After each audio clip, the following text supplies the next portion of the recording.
रात के कोई 8 बज रहे होंगे। वाहन में बैठे बैठे हॉर्न की आवाजों के बीच विक्रम अपने घर पहुंचने के लिए व्याकुल हुआ जा रहा था। और उसकी ये व्याकुलता अपनी जगह सही भी थी, क्योंकि वो पिछले आधे घंटे से एक कोसों लंबी जाम में फंसा हुआ था, जिसकी शुरुआत का पता नहीं था और अंत उसके आंखों से धूमिल होता जा रहा था। और इसी व्याकुलता में विक्रम कभी दाएं देखता तो कभी बाएं। इस वक्त तक उसका फोन भी उसका साथ छोड़ चुका था।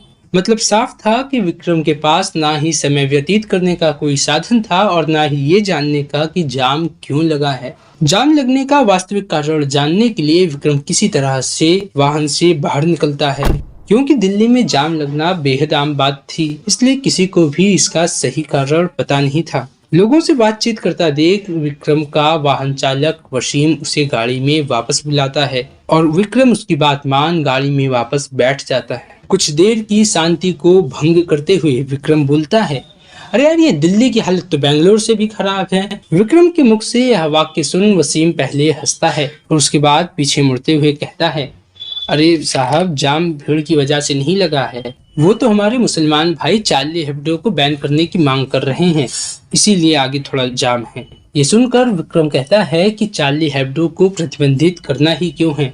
इस पर विक्रम को समझाते हुए वसीम कहता है, वो क्या है ना कि फ्रांस में एक पत्रकार है चार्ली हेब्डो, उसने हमारे पैगंबर मोहम्मद की शान में गुस्ताखी की है।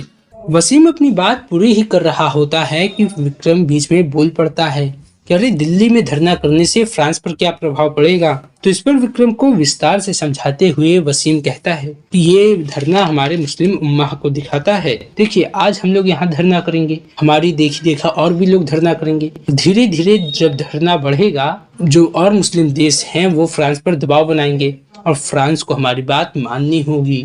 एक वाहन चालक जिसे देखकर ही बताया जा सकता था कि उसने मुश्किल से ही 10वीं या 12वीं की परीक्षा उत्तीर्ण की होगी, उसके मुंह से ऐसी अंतर्राष्ट्रीय राजनीति की बात सुन विक्रम आश्चर्यचकित हो चुका था। विक्रम के मन में अभी भी कई सारे प्रश्न थे, लेकिन उसे तभी ध्यान आता है कि वसीम स्वयं भी एक मुसलमान है और इसलिए वो अपनी मन की शंकाओं को मन में ही रखता है। कुछ देर की उलझन के बाद विक्रम वसीम से कहता है कि भाई, टोटल कितना पैसा हुआ बता दे, मैं यहाँ से पैदल ही चला जाऊंगा। ये सुनकर वसीम बड़े ही अकड़ में बोलता है 900। इस पर विक्रम उसे याद दिलाते हुए कहता है कि हमारी तो पूरे रास्ते की 300 की बात तय हुई थी। तो वसीम जोर से चिल्लाता हुआ बोलता है कि तुम्हारी वजह से मैं यहाँ जाम में फंसा हूँ और यहाँ से जाना चाहते हो तो चुपचाप 3 गुना पैसा दो। वसीम के मुंह से ये सुनकर विक्रम को मानो 440 वोल्ट का झटका लग चुका था, लेकिन फिर भी थोड़ा साहस करते हुए विक्रम बोलता है कि भाई, तुम जो भी कर रहे हो गलत कर रहे हो।